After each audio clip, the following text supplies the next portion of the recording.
Je vous remercie, Madame la Présidente. Madame la Présidente, Monsieur le Ministre des Finances, Madame la Secrétaire d'État, porte-parole du gouvernement, Mesdames, Messieurs les collaborateurs des ministres, très chers collègues. Monsieur le ministre, nous voulons commencer par féliciter leen ci sa reconduction du gouvernement bi, mais aussi féliciter Madame la Secrétaire d'État. ñaanal ko aussi mu réussir parce que jàpp naa ni c'est pour l'intérêt du Sénégal dañ leen nommé yaakaar bi ñu am si yéen yàlla bu mu yàkkee ko. Monsieur le ministre, yow wax naa la ko je pense fii nii sama première prise de parole après vous avoir écouté, vous avoir suivi en commission des finances pendant peut-être 10 jours ma noté ci yow ay qualités yoo xamante ni jàpp naa ni raar na ci doomu aadama mooy sincérité bi mu ngi fi te waxoon naa ne xam nga li nga bugg xam nga fi nga jëm bi ma koy wax léegi ma doon na 15 mois. Et je pense que tey jii confirmé nga ni xam nga fi nga jëm li nga bugg xam nga ko te am nga humilité am nga sincérité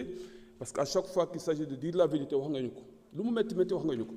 te am nga beneen aussi boo am bu qualité bu am solo mooy honnêteté intellectuelle c'est-à-dire que soo gisee nit bu wax lu baax nga reconnaître ko loolu dafa am solo c'est très important pour un intellectuel parce que y a pas d'intellectuel qui n'est pas honnête. Tout intellectuel qui n'est pas honnête n'est pas un intellectuel. Et jàpp naa ni yow am nga loolu maa ngi lay ciy féliciter di la encourager di la ñaanal nga réussir parce que jàpp naa ni soo réussir mbir yi réussir mais contexte bi ñu nekk monsieur le ministre dafa difficile démb je me suis abstenu sur toutes les lois parce que indi nañu procédure d'urgence loi bi mel ni code des investissements doo am temps wu lire ko parce que dama nekkoon ci ay dëcc. J'en profite pour jaale waa Mbour parce que le président de la collectivité Ndeng dafa décédé sama père bi nga xamante ni man moom ma initié pratiquement ci politique bu ma duggee ci politique moom moo xam parce que man ay maamu imam la am mais moom moo taxoon ma bëgg politique ba dugg ci te mu génn àdduna ma demoon ci moom donc fa laa nekkoon ak sama beneen nièce ak sama beneen xarit ñoom ñëpp ñu décédé ci semaine yi donc on n'a pas eu le temps de travailler carrément sur le dossier et pour man yu mel nii waruñu ko def en procédure d'urgence parce que le code des investissements quand même c'est important war nañ ko mën jël temps lire ko def ay benchmarking xool expliquer pour mën ñëw apporter un débat boo xamante ni ku ko dégg na ni ça c'est digne du Sénégal et je pense que peut-être loolu moo tax je me suis abstenu mais après vous avoir relu j'ai relu votre discours votre allocution les mots sont forts vous nous avez invités à un pacte vous nous avez invités à un engagement citoyen patriotique mots yooyu c'est très fort et pour cela je voterai cette loi sur le code des investissements mais j'attire votre attention sur le fait que attirer des investissements amoon nañ code 2004 bi ça a très bien marché nit ñi bëri félicité mais ba léegi li ñu waroon am ci investissement direct étranger amuñu ko mais c'est parce que un environnement ne se limite pas seulement à des textes mais ça se limite à une atmosphère à une dynamique boo xam dañ koy créer et il y a un penseur c'est le père de la constitution argentine on l'appelle Juan Bautista Alberdi il se pose une question et je pense l'avoir dit quelque part ailleurs. ¿Qué exige la riqueza de parte de la ley para producirse y crearse? Mu tontu boppam mu ni lo que Diógenes exigía de Alejandro que no le haga sombra mu ni lan mooy richesse lan la exiger ci loi ak texte pour produire wala créer wu mu ni ce que Diógenes avait exigé de Alejandro mooy bu mu ko def ombrage richesse kenn du ko def ombrage du ci wax du ci loi parce que da nga koy bàyyi mu créé wu olof sax nee na xaalis bëggul coow su amee coow rek day daw. Et je pense qu'on a besoin de créer de la richesse dans ce pays-là. Et les derniers événements ne garantissent pas, quel que soit par ailleurs le code qu'on a, une attractivité de notre pays. Se lever un beau jour, dire que j'arrête tous les chantiers, tu ne garantis pas ce que vous avez écrit dans votre texte, la sécurité juridique, la stabilité juridique. Lolo, amul. Parce que dans les lois, les textes pour arrêter le chantier, am sama terrain. am sama autorisation de construire am sama xaalis tabax nga xëy suba ni ma arrêté ko au nom de quoi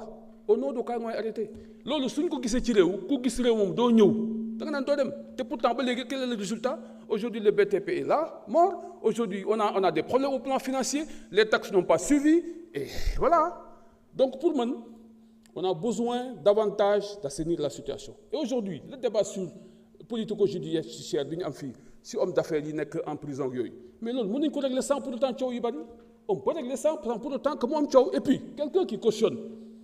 je donne l'exemple de Tahirou Sarr il cautionne na 11 milliards xaw ma quelque chose comme ça mais bu cautionné war nañu ko bàyyi mu libbi suñ ko bàyyi mu libbi nañ jël caution ñu delloowaat ko mais téye caution ba pare téye ko prison man góoma loolu man Tafsir et loolu arrangé wul parce que kooku aussi bu amee ay connexion partout ak ay hommes d'affaires dañ naan leen écoutez c'est pas sûr dans ce pays là parce que man gëm naa nga cautionné ñu bàyyi la nga ñibbi mais cautionné ñu delloo la sa caution d'accord naa mais bàyyi la ci prison bi ok mais téye sa caution téye la ci prison bi jàpp naa ni loolu indiwul sécurité juridique alors par conséquent jàpp naa ni war nañ mën a gën a def attention ci wax ji ak ci jëf ji pour que la richesse soit créée et j'ai un problème sur l'article 1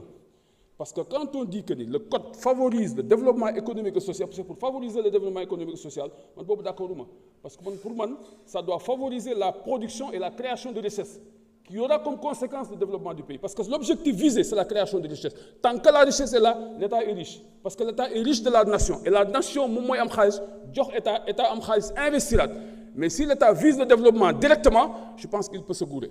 parce que aucun investisseur bu ñëw fii pour indi wut xaalis kooku xaalis moo ko indi développement au Sénégal mën na ko bañ a intéressé mais c'est pour avoir de l'argent et créer de la richesse donc pour man l'objectif c'est la création et la production de richesse et loolu su leeree rek dafay am solo par contre pour les autres textes je ne voterai pas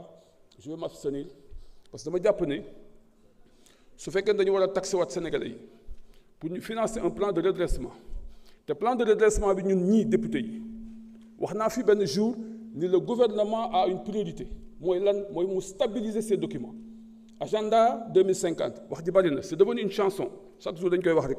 mais ba léegi document officiel joxuñu la ko stratégie nationale de développement waxoon naa leen stabiliser léegi waxatuñu ko ay waxam plan de redressement bi grand théâtre lañ dem après ñu dem Milan ba léegi ñun xamuñu gisuñu document bi on nous demande maintenant de taxer les Sénégalais pour financer ça man tafsir d'accord du ma de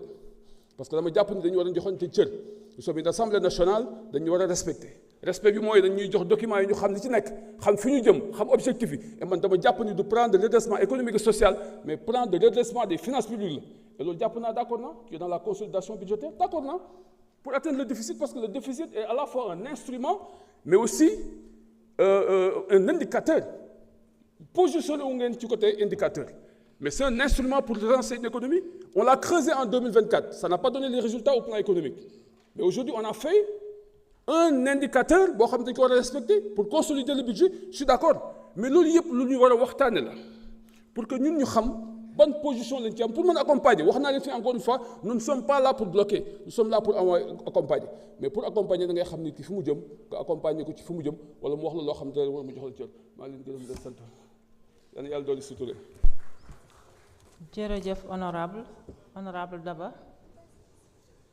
honorable El Hadj Ousmane Fall se prépare.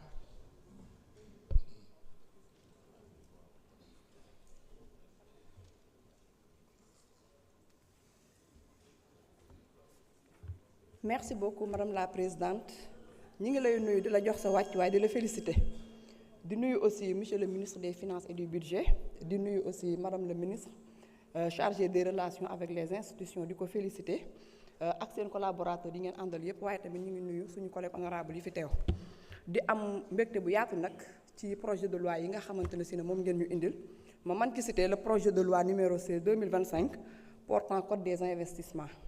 code des investissements nag lu yàgg la fii ci Sénégal ndax boo xoolee code bi nga xamante ne si ne moo nekk en vigueur mi ngi daté depuis 2024 il y a de cela 20 ans mais nag comme que dañu changer paradigme indi gouvernement boo xamante ne si ne dañu teg vision bu bees tënku ci référentiel horizon Sénégal 2050 tënku ci nouvelle orientation économique ci nouvelle orientation économique yooyu ma man ci citer la politique publique d'investissement privé mu nekk lu am solo naka la ñuy def ba Sénégal nekk pays bu attractif waaye tamit naka la ñuy def ba permettre